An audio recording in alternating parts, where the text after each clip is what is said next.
Welcome to Search for Signs. My name is Gary Willing. If this information interests you, please press the like and subscribe button and press the bell for notifications.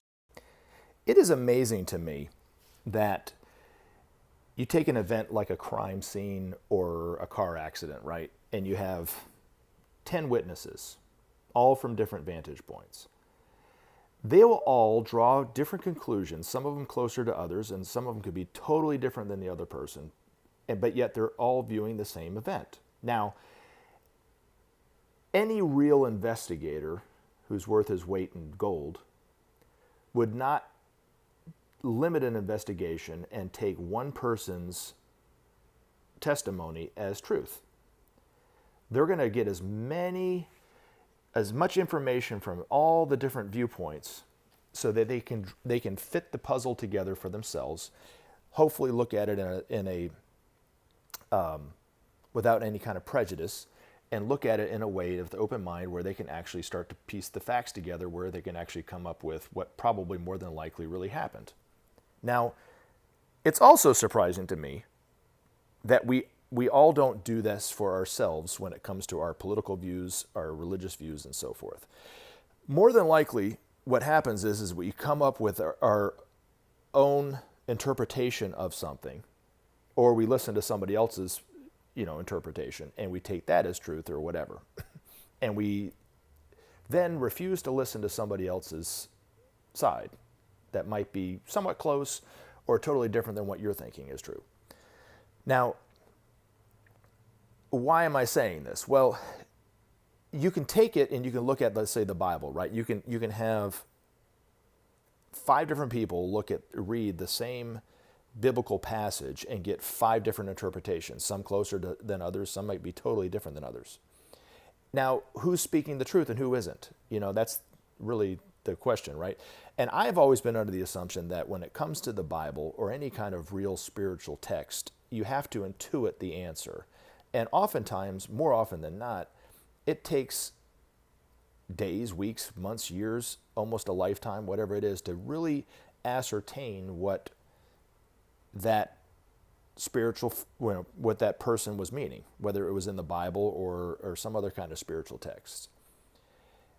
And that's the beauty in it, but it's also the challenge in it, is to try to find the truth within all that. Now, what do I mean by this? Now, somebody put up a video on YouTube trying to describe Maitreya as the Antichrist. And the quote that he was quoting in the Bible was 2 Corinthians.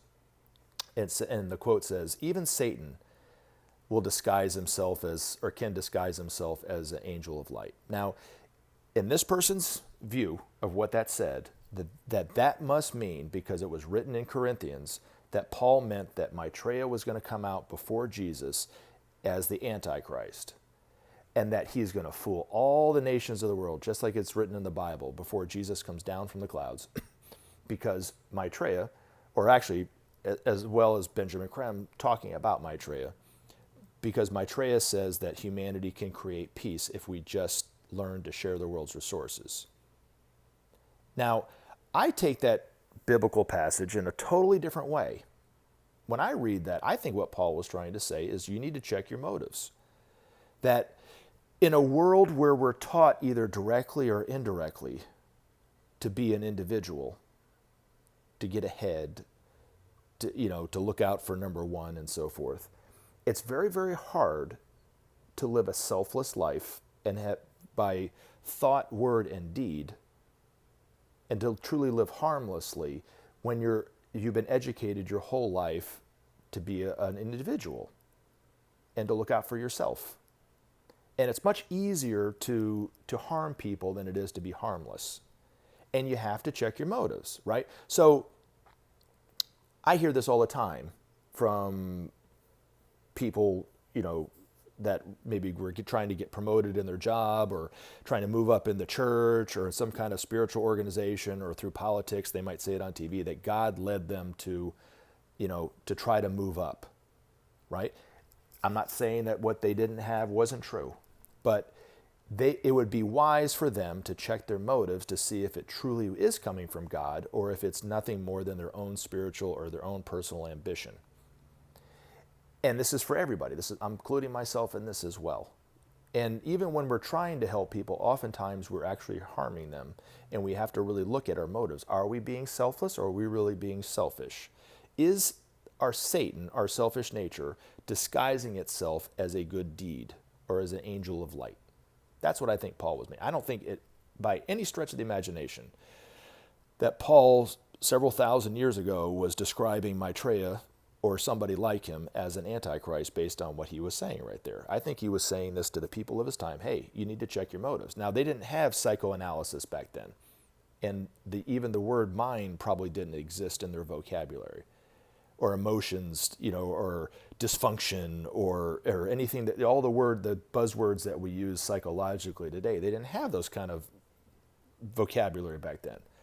He was speaking to people that the easiest way for them to understand it would be, even Satan can disguise himself as an angel of light. But yet throughout history, people have misinterpreted that to look out for the Antichrist, because he'll be talking about peace. I don't think that's what he meant. But, I could be right, I could be wrong. We'll see.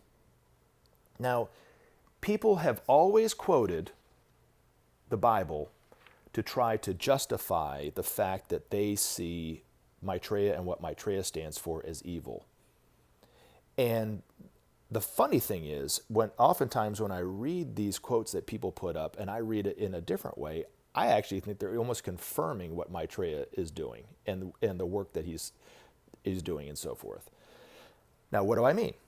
Somebody just put up something, I think it was today or yesterday, it might have been today, he's trying to quote the Bible on a video that I put up. And it said 2 Thessalonians 2:8.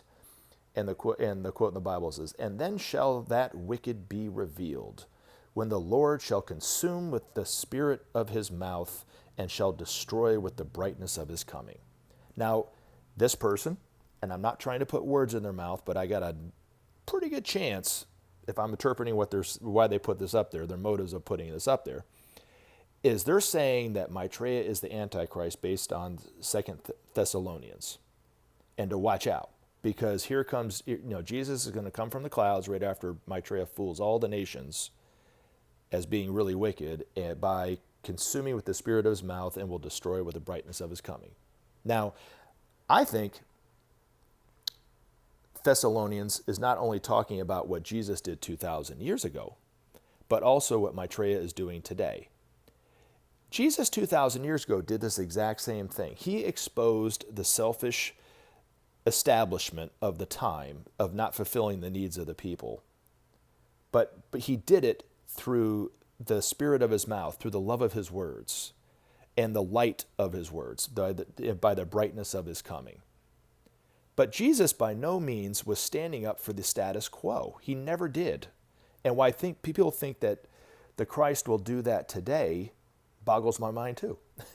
Because Jesus, from the way I've read the Bible, was a radical. He was a forward-thinking radical that helped to destroy the old structures and to help build a new structure based on, hopefully, and on love. It was a radical way of thinking. But what did people do? They also, to quote Isaiah, right, evil will be seen as good and good evil. They were calling Jesus evil. When Jesus was not evil, he was standing up for the highest good in humanity. But he was also exemplified the best of humanity could ever possibly want to be on earth. But yet the establishment of the time were calling Jesus evil. And why people would think that it would all be different today, I don't understand, right? Now, the other thing is, looking at the way that Jesus taught the people and the way that his disciples were trying to be more Christ-like themselves and so forth, Jesus, healed the people for free. He fed the people. He was trying to teach us to live as one family. The Christ today is doing the same thing, but on a global scale. But yet people, quote, evil, will be seen as good and good evil, because Benjamin Creme says that Maitreya's path to peace is the only path to peace. Sharing of the world's resources will bring justice, will bring peace. So when Maitreya is out on TV really talking like that, people are going to view him as being evil because they think that he's talking about socialism or communism, and that's evil in their mind. When all he's trying to say is that we need to live like one family, the way that Jesus was trying to teach us 2,000 years ago, the same way, no different. But when Jesus fed the multitudes with 5 loaves and 2 fish, right, he was able to do that, right, as a miracle, right? Imagine what humanity can do in a world of plenty. We can end hunger tomorrow if we really wanted to, if we had the will to do it. It's all a matter of will. The evil is not doing it. The evil is allowing our brothers and sisters to die needlessly every single day in a world where there's more than enough food. Irregardless of what you think about Maitreya, that is an evil. And yet people cry out and call it evil. Or cry out the fact that, there are certain politicians that want health care for a universal health care so that everybody in this country can have health care and take care of their health as an evil. It is just what Isaiah said. Woe to those who see evil as good and good evil. Couldn't agree more. So these people that put these quotes up there oftentimes are doing it. I know they're doing it because in their mind, that's confirming that Maitreya is the Antichrist. But when I'm reading it, it's actually confirming what Maitreya has been saying all along and what he's been doing all along. Isaiah talking about evil being seen as good and good evil, that is the sort of cleavage. It's the love of God flowing out into the world, giving humanity the choice to see for themselves what is evil and what is good. What is the true path that will give us a future, and what is the path that will lead us to self-destruction? Humanity must make that choice for ourselves. And that's why that is doing what it is doing. But people cry out all the time, oh, Maitreya is evil, always this, always that. Are they not doing what the Bible said that will be done at the quote-unquote end times? That's what I think is going on. Remember to take action and help SOP save our planet. Thanks for listening, and we look forward to talking to you again in future videos.